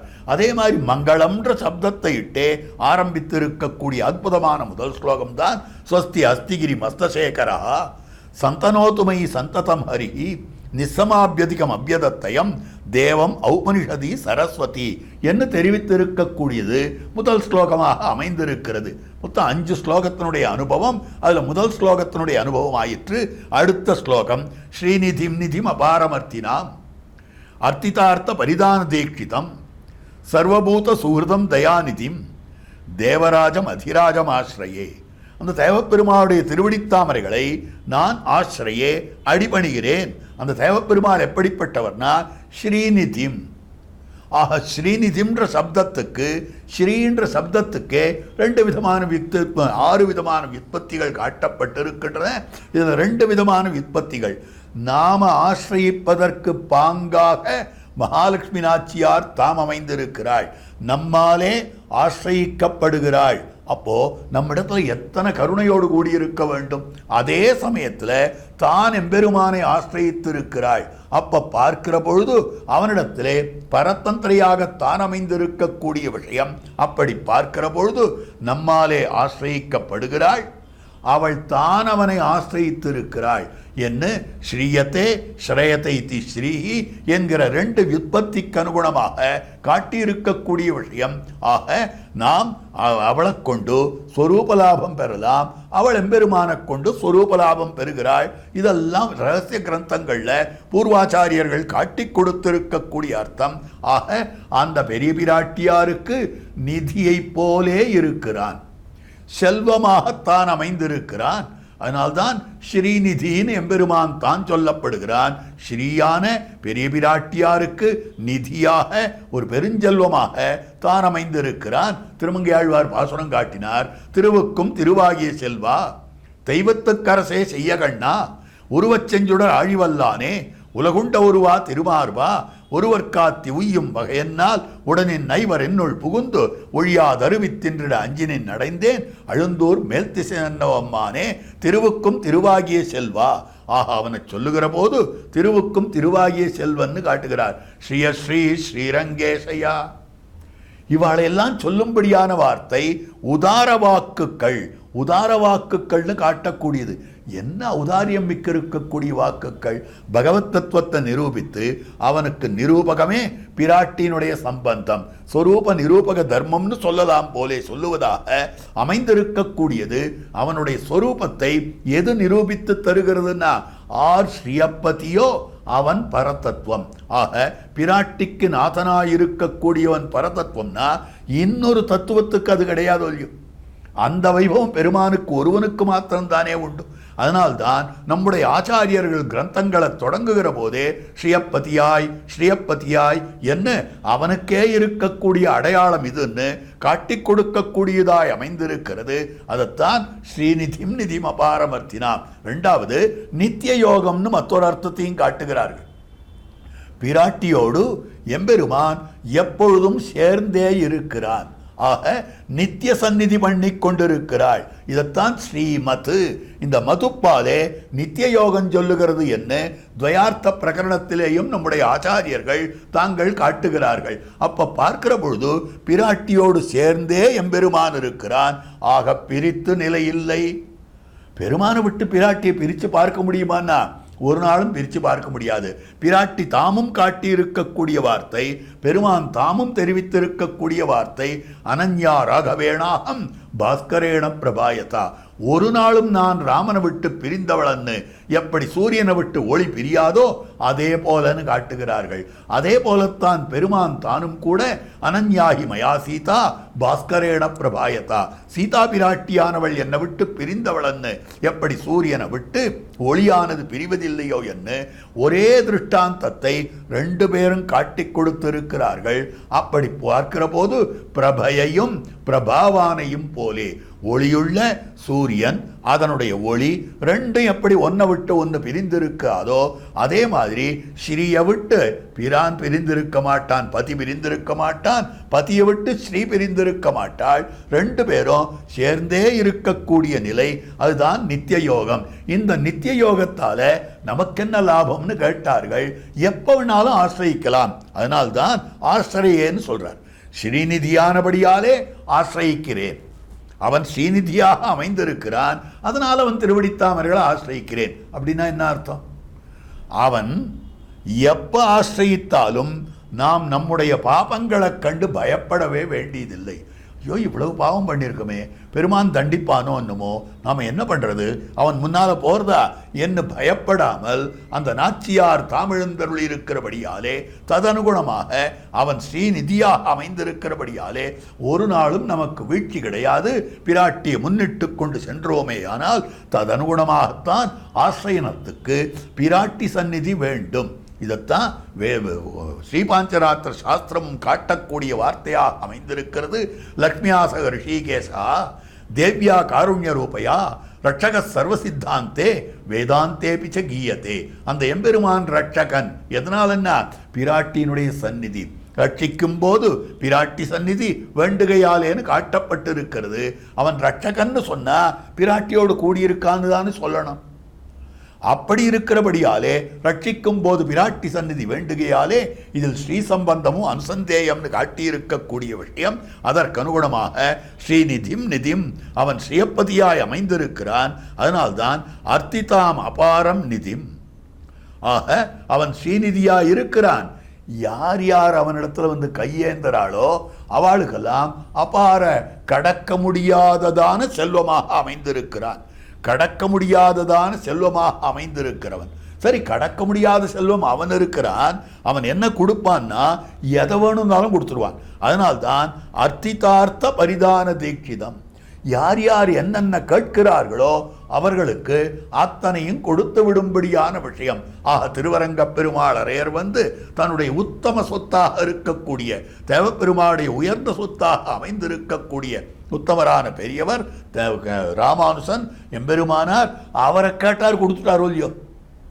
தேவப்பெருமாளுக்குத்தான் அர்த்திதார்த்த பரிதான தீட்சிதன் என்கிற திருநாமம் அமைந்திருக்கு. அவனிடத்துல எதை கேட்டாலும் அவர் அற்புதமாக பாசுரங்களெல்லாம் பாடினார். பாட்டு பிச்சனாய் இருக்கக்கூடியவர் தேவப்பெருமாள். ததனுகுணமாக அந்த பாடல்களை எல்லாம் கேட்டு மிகவும் சந்தோஷமாக இருந்தார். அத்தனை ஆனந்தாவகமாக இருந்தது. அதற்கனுகுணமாக நீர் என்ன கேட்கிறீரோ தரேன், நம்மையும் பெருந்தேவி நாச்சியாரையும் தவிர எதை வேணாலும் தந்துடுறேன்னார். அப்படி பார்க்கிற பொழுது அர்த்திதார்த்த பரிதான தீட்சிதம், அதுக்கு சங்கல்பம் கொண்டிருக்கக்கூடியவர்கள். ததாமி ஏதத் விரதம் மமா என்று ராமாவதார காலத்தில் எம்பெருமான் சங்கல்பம் பண்ணினானே. கிருஷ்ணே நமே மோகம் வச்சோபவேத்தன்னு கிருஷ்ணாவதார காலத்திலே சங்கல்பம் பண்ணியிருக்கிறானே. என்ன விரதம் என்னால் அவனுடைய விரதமானது எப்படி அமைந்திருக்கிறது? சரணம்னு சொல்லிட்டு வந்துட்டானேயானால் அவனுக்கு ததாமி அபயம் ததாமி, அபயத்தை கொடுக்கிறேன்.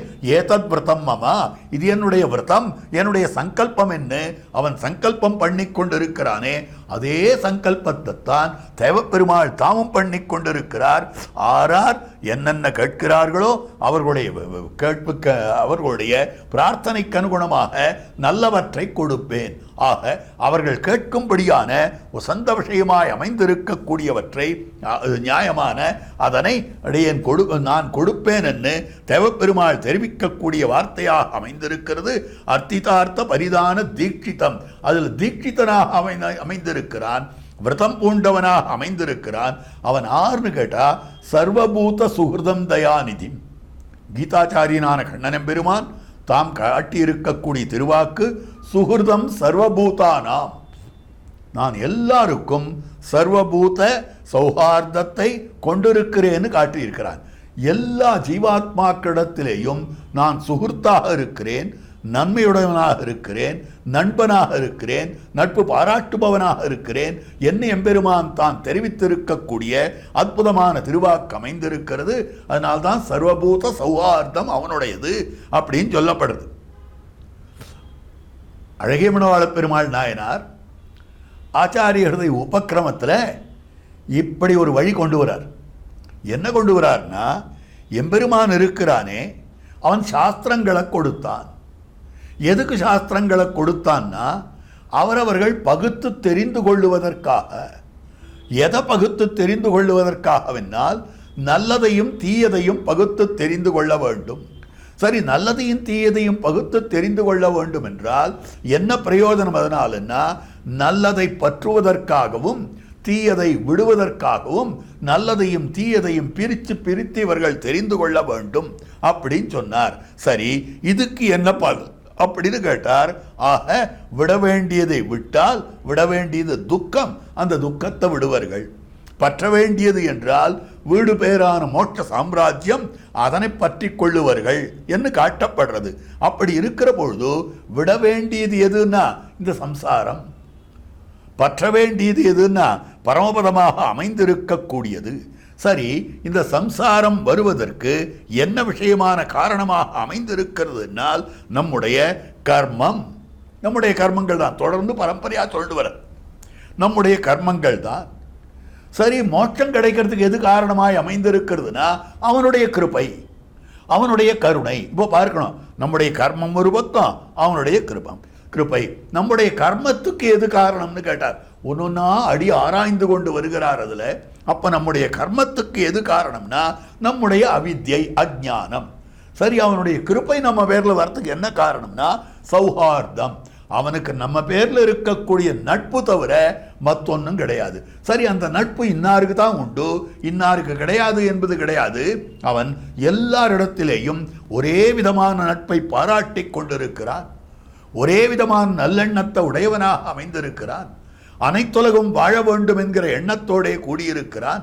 அப்படி இருக்கிறபடியாலே அப்படிப்பட்டவனுடைய வைபவம் அது விலட்சணமான வைபவம். அதனால்தான் சர்வபூத சுகிருதம் தயாநிதி. எல்லா ஜீவர்களிடத்திலேயும் அவன் சுகிர்த்தாகத்தான் அமைந்திருக்கிறான். தயாநிதி, தயாநிதினா கருணை மிக்கதாக, கருணை கடலாகத்தான் அமைந்திருக்கக்கூடியவன். அவனுடைய கருணைக்கு அளவே கிடையாது என்னும்படியாக அமைந்திருக்கக்கூடியவன். அவருக்கு தான் தேவராஜம், தேவர்களுக்கெல்லாம் தலைவனாகத்தான் அமைந்திருக்கக்கூடியவன். மனுஷர்க்கு தேவர் போல தேவர்க்கும் தேவாவோன்னு ஆழ்வார் காட்டுகிறார். அதனால்தான் அவனை அதிராஜம், ஆக தேவராஜம் அதிராஜம்னு அர்த்தம். ஆக ராஜாதிராஜ சர்வேஷாம் என்று சொல்லும்படியாக இருக்கக்கூடிய அந்த தேவப்பெருமாளை நான் ஆசிரியிக்கிறேன் என்று சொல்லும்படியானதாக இப்படி அமைந்திருக்கிறது இரண்டாவது ஸ்லோகம். அடுத்ததாக மூன்றாவது ஸ்லோகம். நித்யமிந்திரிய பதாதிகம் மகா யோகினாமபி சுதூரகந்தியா அப்பியனுஸ்ரவ சிரஸ்ஸு துர்கிரகம் பிராதுரஸ்தி கரிசைலமஸ்தகே. நித்தியம், என்றென்றும் இருக்கக்கூடியதாய், சாஸ்வதமாய் அமைந்திருக்கக்கூடியதாய், இந்திரிய பத அதிகம், அதாவது சக்ருராதி இந்திரியங்கள், கண்ணு முதலான இந்திரியங்கள் இருக்கின்றனவே, அந்த இந்திரியங்கள் வழியை கடந்ததாய். அப்போ அந்த எம்பெருமான் அமைந்திருக்கக்கூடியவன்.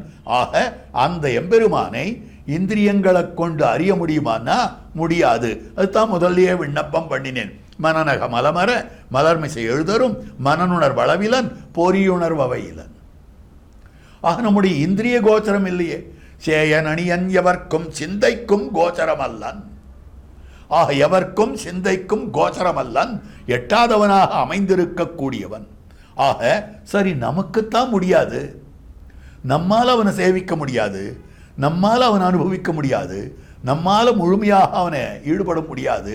ஆனால் யோகிகள்லாம் இருக்காளே, சனகாதி யோகிகள், சனக சனந்தன சனத்குமார சனத் சுஜாதர்களாக இருக்கக்கூடிய பிரம்மபுத்தர்களாக இருக்கக்கூடியவர்கள், அவர்கள்லாம் யோகிகள். பிரம்ம பாவனையோடே கூடியிருக்கக்கூடிய மகாத்மாக்கள், எப்பவும் பரபிரம்மத்தினிடத்திலே ஈடுபட்டிருக்கிறவர்கள். அவர்களாலேயாவது அவனை அறிய முடியுமான்னா அவர்களுடைய புத்திக்கும் கூட வெகு தூரத்தில் இருக்கிறான். அப்போ அவளுடைய புத்திக்கும் எட்ட முடியாதவன்னா, அவ்வளவு தூரத்தில் இருக்கான்னா, அவள்லாம் அவனை தெரிஞ்சிடவான்னு சொல்கிறாளே. எப்படி தெரிஞ்சிடவான்னு சொன்னான்னா, தெரிஞ்சுக்க முடியாதவன்னு தெரிஞ்சுட்டவா. தெரிஞ்சுக்க முடியாதவன்னு தெரியாதவா தான் நான் தெரிஞ்சுட்டுருவேன் சொல்லுவா. அவனை அறிய முடியாதவன் என்று தெரிந்து கொள்ளக்கூடியவர்களாக அவர்களுடைய புத்திக்கும் கூட சுதூரகந்தியாக எவ்வளவு தூரத்தில் இருக்கிறான், வெகு தூரத்திலே அமைந்திருக்கிறான். அதுக்கு மேலே அனுஸ்ரவ சிரசு. அனுஸ்ரவ சிரசுனா வேதாந்தங்கள், மறைமுடின்னு சொல்லும்படியான விஷயம். வேதத்தினுடைய முடி, வேதத்தினுடைய கடைசி பாகமாக, முடிந்த பாகமாக அமைந்திருக்கக்கூடியது. வேதாந்தங்களிலும் துர்கிரகம், அளவிட்டு அறியக்கூடியதாக இல்லவே இல்லையே. ஆக உபனிஷத்துக்களுக்கும் கூட அறிய முடியாதது ஒண்ணுமில்லை. தைத்திரியோபனிஷத்து பகவானுடைய குணத்தை நான் அளவிட்டு அறிய போறேன் ஆரம்பிச்சு. சரி, அளவிட்டு அறியலாமே. அதை அளவிட்டு அறியணும்னா எந்த குணத்தைனா முதல்ல ஆனந்த குணத்தை எடுத்துக்கிறது. சரி, ஆனந்த குணத்தை சொல்ல ஆரம்பிக்கிறேன் நான். எப்படி இருக்க வேண்டும்னா யுவா சியாத் சாது யுவா தியாயகா, நல்ல இளைஞனாக இருக்கணும். யுவா சியாத்து சாது யுவா அத்தியாயகா, தன்னையொத்தவர்கள் அவனுக்கு சிஷ்யனாக இருக்கணும். நல்ல ஞானியாக இருக்க வேண்டும். ஞானம் படைத்த இளைஞனாக இருக்கக்கூடியவன், 25 வயது பிள்ளையாக இருக்கக்கூடியவன், அவனுக்கு பல பேர் சிஷ்யர்கள் தன்னை போலவே இருக்க வேண்டும். ஆசிஷ்டா, ஆசிஷ்டஹான்னா அசனசீலஹா, நன்னா சாப்பிட்றவனாக இருக்கணும். திருடிஷ்டா, சாப்பிட்டதெல்லாம் உள்ளுக்குள்ள ஜீரணமாக கூடியதாக அமைந்திருக்க வேண்டும். பலிஷ்டா, பலம் மிக்கவனாக, மனோபலம் மிக்கவனாக அமைந்திருக்க வேண்டும். ஆசிஷ்டோ திருடிஷ்டோ பலிஷ்டா தஸ்யேயம் பிருத்திவி சர்வாவித்தஸ்ய பூர்ணா சியாத். இந்த பூமி முழுவதும் அவனுடைய ஒரு சொத்தாக அமைந்திருக்க வேண்டும். சயேகோ மானுஷ ஆனந்தா, அப்படி ஒருத்தன் இருப்பானேயானால் அந்த அவனுடைய ஆனந்தம்தான் மனுஷியானந்தம். இன்னொரு அர்த்தம் ஆசிஷ்டா, அசனசீலா, சாப்பிட்றவன் ஒரு அர்த்தம். ஆசீர்வாத யோக்கியா, அவனை பார்க்கச்சே இவன் நன்னா இருக்கணும், இவன் க்ஷேமமாக இருக்கணும், இவன் எப்பப்பவும் நன்னா இருக்கணும் என்று பெரியவர்கள் எல்லாம் ஆசீர்வதிக்கும்படியான அளவுக்கு நல்ல பண்புடையவனாக நல்ல குணமுடையவனாக அமைந்திருக்க வேண்டும். ஆகவே ஆசிஷ்டா திருடிஷ்டா பலிஷ்டா, இப்படி ஒருத்தன் இருந்தானேயானால் அந்த மனுஷனுக்கு இருக்கிற ஆனந்தம் இருக்கே அதுதான் மனுஷியானந்தம். அதைப்போல 100 பங்கு மனுஷ கந்தர்வானந்தம், அதைப்போல 100 பங்கு தேவகந்தர்வானந்தம், அதைப்போல 100 பங்கு ஆஜானஜானாகும் தேவானந்தம், கர்ம தேவானந்தம் வரிசையா 13 தரம் கொண்டு போய் கடைசியில சயேகோ பிரம்மண ஆனந்தா, பிரம்மானந்தம் இப்படி இருக்கும்னு கொண்டு போய் நிறுத்தது. அந்த பிரம்மானந்தத்தை கொண்டு போய் நிறுத்திட்டு அதற்கு அடுத்தபடியாக யோசனை பண்ணித்து இவ்வளவு அல்பமாகவா பிரம்மானந்தம் இருக்கும்? இல்லையே, அந்த பிரம்மானந்தம் இன்னும் எவ்வளோ உயர்ந்ததாயிற்றே. அதனால முதல்ல ஒரு பிரம்மானந்தம்னு கொண்டு வந்ததோ இல்லையோ, அந்த பிரம்மானந்தத்தை மனுஷியானந்தத்தினுடைய ஸ்தானத்தில் வைக்கிறது. அப்புறம் 100 100 100ஆக பெருக்கி கொண்டு போகிறது. அதை போல 100 பங்கு, அதை போல 100 பங்கு, அதை போல 100 பங்கு. 2ஆம் தரம் வருது, திரும்பியும் அதை கொண்டு வந்து கீழே வைக்கிறது. அதை கொண்டு வந்து கீழே வச்சு மேலும் மேலும் 100 100ஆக பெருக்கி கொண்டு போகிறது.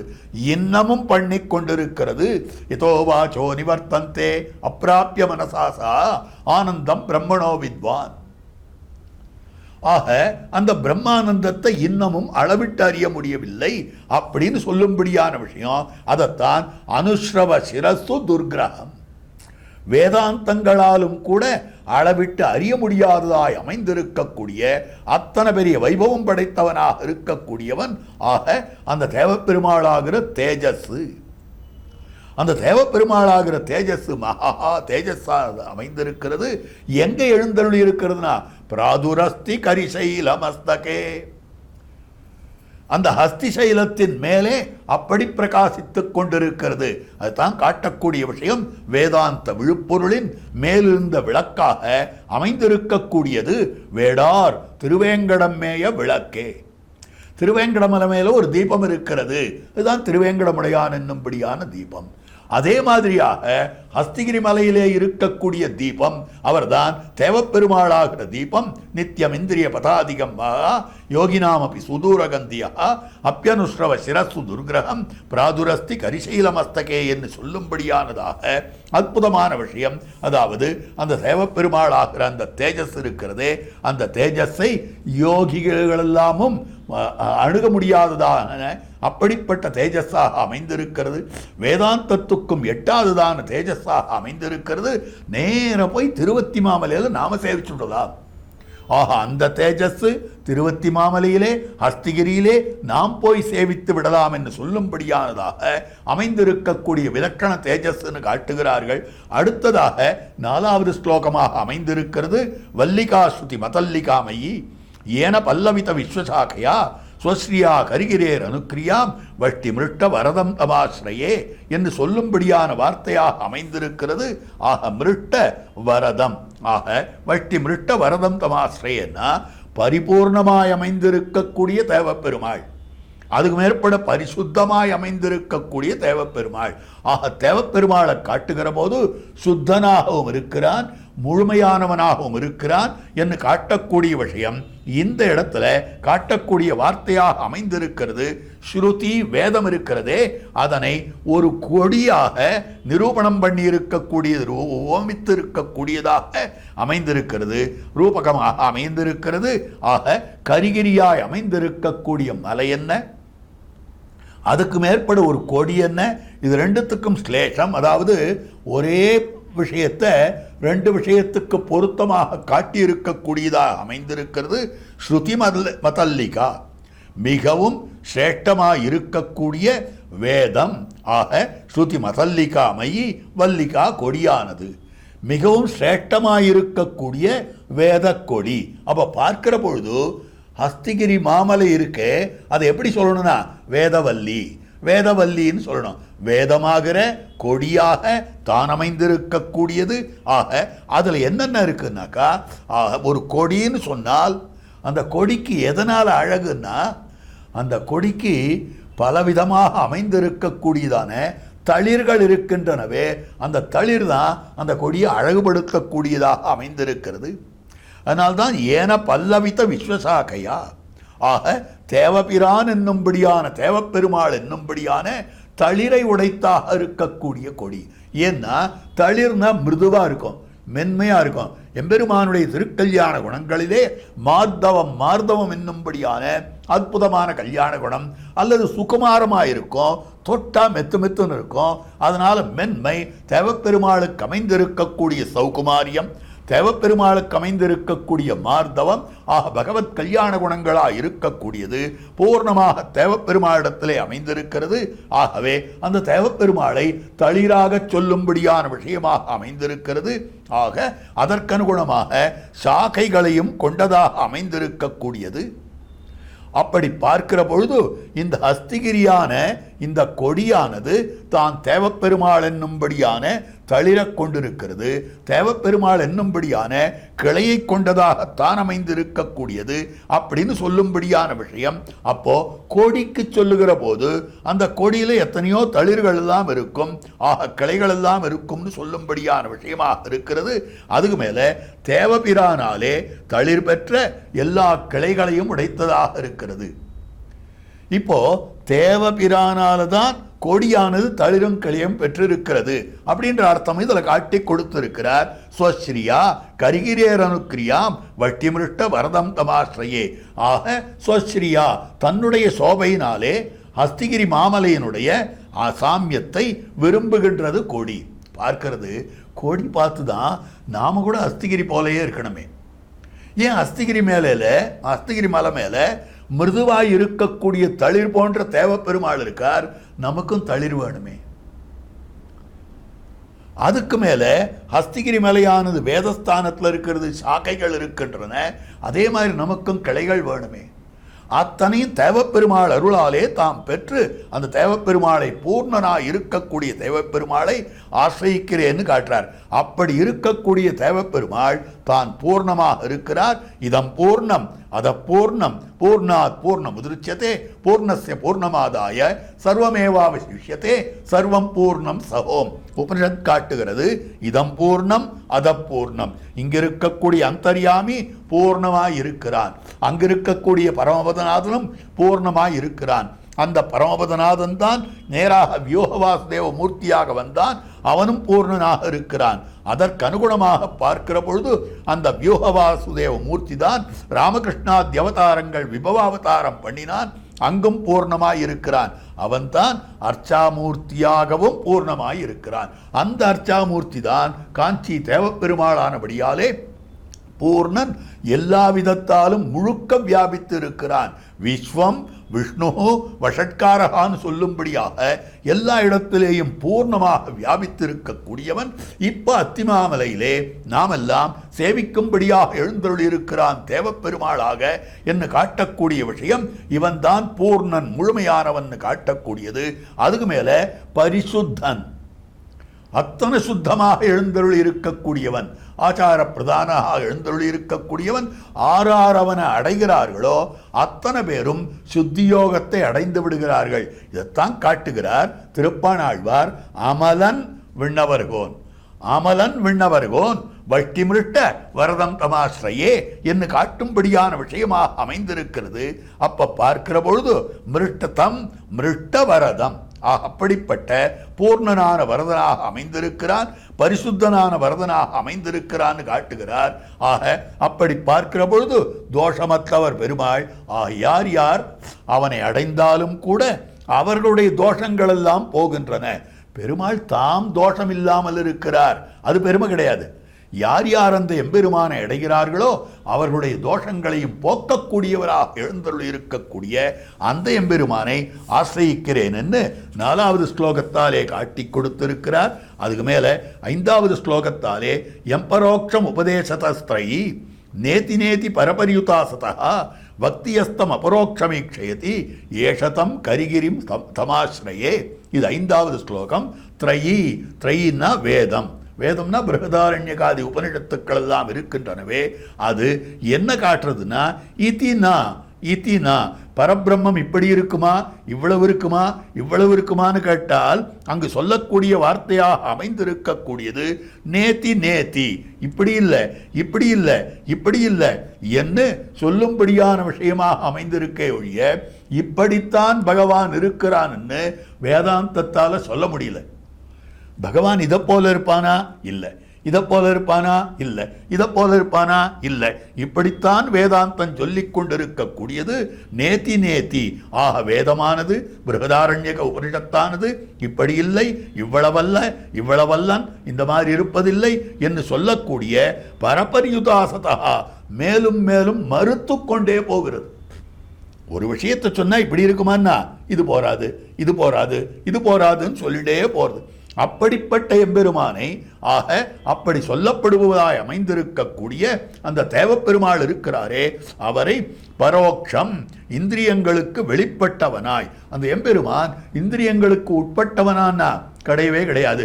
கட்கிலி உன்னை காணுமாறு அருளாய் காகுத்தா கண்ணனே என்னும் கண்ணுக்கு இலக்காகாதவனேன்னு சொல்லக்கூடிய வார்த்தை.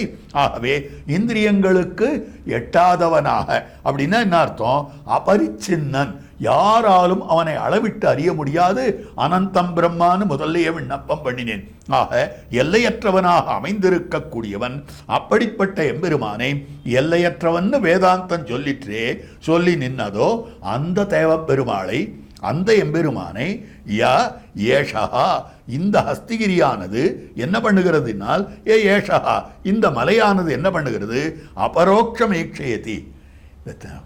ஹஸ்திகிரி மாமலை என்ன பண்ணிவிடுத்தோன்னா வேதாந்தமெல்லாம் அவனை பார்க்க முடியாதுன்னு சொல்லிட்டு, இல்லை இதோ பார்த்துள்ளாமே நான் கொண்டு வந்து காட்டுறேன் பாருங்கோ என்ன அந்த தேவப்பெருமாவுடைய ஹஸ்திகிரி மலையானது நம்மை அந்த பரதத்துவத்தை நம் கண் முன்னாக காட்டுகிறது. அப்படிப்பட்ட ஹஸ்திகிரி மலையை நான் ஆசிரியிக்கிறேன்னு சொல்லும்படியான வார்த்தையாக அமைந்திருக்கிறது. ஆக தெரிவிக்கக்கூடிய வார்த்தையாக இருக்கிறது. அந்த எம்பெருமானை யாரும் பார்க்க முடியாது அப்படின்னு யார் சொன்னாலும் இல்லை, அவ சொல்றதெல்லாம் இல்லை, இங்க வந்து பாருங்கோ, என்கிட்ட வந்து பாருங்கோ என்ன அந்த அஸ்திகிரி மாமலையானது அனைவரையும் அழைப்பதாக அமைந்திருக்கக்கூடியது என்ன இந்த ஸ்லோகமானது காட்டுகிறது.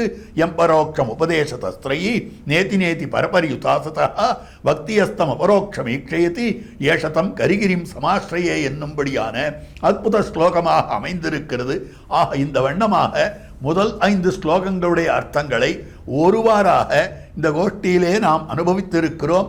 இந்த ஸ்தோத்திர தாரா என்னும்படியான இந்த தொடர் உபன்யாச வரிசையிலே முதல் 5 ஸ்லோகங்களுடைய அனுபவம் அடியனுடைய அனுபவமாக அமைந்திருக்க வேண்டும் என்று ஸ்ரீமத் வேதமார்க்க பிரதிஷ்டாபனாச்சாரியவே வேதாந்தாச்சாரியராய் ஸ்ரீமத் பரமஹம்ச பரிவிராஜகாச்சாரியராய் எழுந்தருளியிருக்கும் நம் யதுகிரி யதிராஜ நாராயண ராமானுஜ ஜீயர் சுவாமியினுடைய நியமனானுகுணமாகவும் எம்ஓபி அறக்கட்டளையாருடைய நியமனானுகுணமாகவும் விண்ணப்பம் பண்ணினேன்.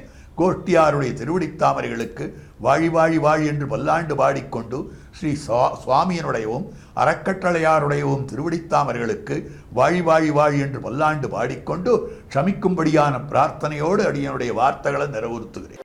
பற்பமென திகழ் பைங்கழலும் தன் பல்லவமே விரலும், பற்பமென திகழ் பைங்கழலும் தன் பல்லவமே விரலும், பாவனமாகிய பைந்துவராடை பதிந்த மருங்கழகோ, பாவனமாகிய பைந்துவராடை பதிந்த மருங்கழகும், முப்புரி நூலோடு முன் கையில் ஏந்திய முக்கோல் தன்னழகும், எப்பொழுதும் யதிராசன் வடிவழகு என் இதய துள்ளதால், இல்லை எனக்கெதிர், இல்லை எனக்கெதிர், இல்லை எனக்கெதிரே, இல்லை எனக்கெதிர், இல்லை எனக்கெதிர், இல்லை எனக்கெதிரே, இல்லை எனக்கெதிரே, இல்லை எனக்கெதிரே இல்லை எனக்கெதிரே